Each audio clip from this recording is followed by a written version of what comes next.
Welcome back, curious minds. Today, we're diving into the fascinating world of ancient Rome, where feasting was practically a competitive sport, and the mythical Vomitorium was the ultimate party legend. Get ready for a journey through history that's as hilarious as it is enlightening.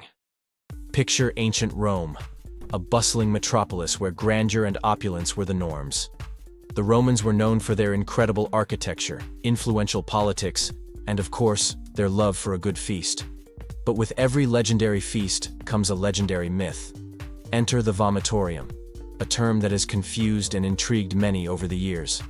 Contrary to popular belief, a vomitorium wasn't a room for purging after a feast. So, what exactly was it?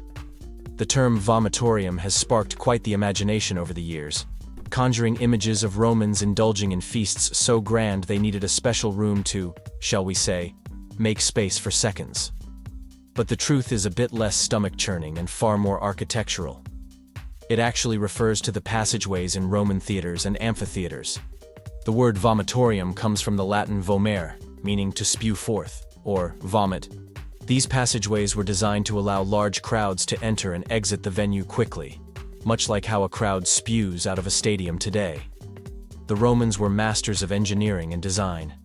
Their theaters and amphitheaters could hold thousands of spectators, and they needed a way to ensure that these people could leave in an orderly fashion. So, while the idea of a designated purging room is amusing, the reality is much more practical and far less messy. Let's explore how this myth got started and why it stuck around. While it's fun to imagine a room dedicated to making room for more food, the reality is that the vomitorium was simply an ancient crowd control innovation.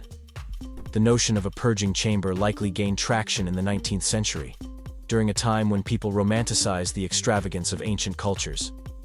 The myth likely began as a misunderstanding of the term vomitorium and its purpose. Over time, this misinterpretation morphed into the idea of a purging room, probably fueled by tales of Roman indulgence and excess. Roman feasts were legendary events. These lavish gatherings featured an array of delicacies, from stuffed dormice to roasted peacocks. Wine flowed freely, and the party atmosphere was infectious. Dining in Rome was more than just eating. It was an experience. Guests reclined on couches, indulged in conversation, and enjoyed entertainment ranging from music to poetry. Feasting wasn't just about the food. It was a social affair.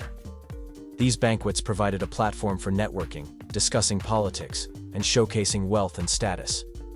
The host's hospitality was a reflection of his social standing. The more extravagant the feast, the higher the host's prestige. Despite the glamorous facade, these feasts highlighted the stark social hierarchy of Roman society. While guests enjoyed luxury, the servants worked tirelessly behind the scenes. Entertainment was a crucial part of any Roman feast. From musicians to dancers and poets, the Romans knew how to keep their guests amused.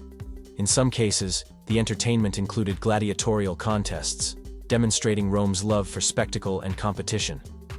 As the feast drew to a close, guests would recline and relax, often engaging in more subdued conversation or games. The end of a Roman feast was as much about reflection as it was about indulgence, with guests savoring the last moments of camaraderie. While we no longer indulge in feasts quite like the Romans did, their love for good food and company lives on in our own social gatherings.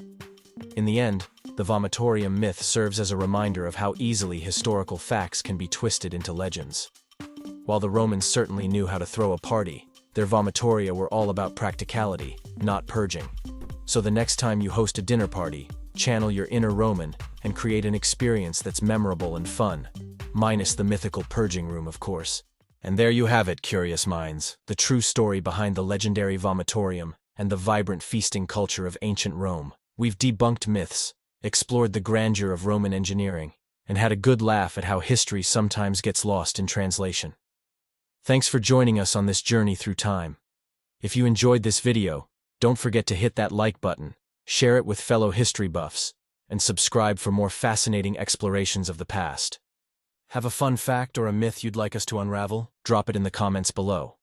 Until next time, remember, the past is always more intriguing than it seems. Stay inspired and stay curious.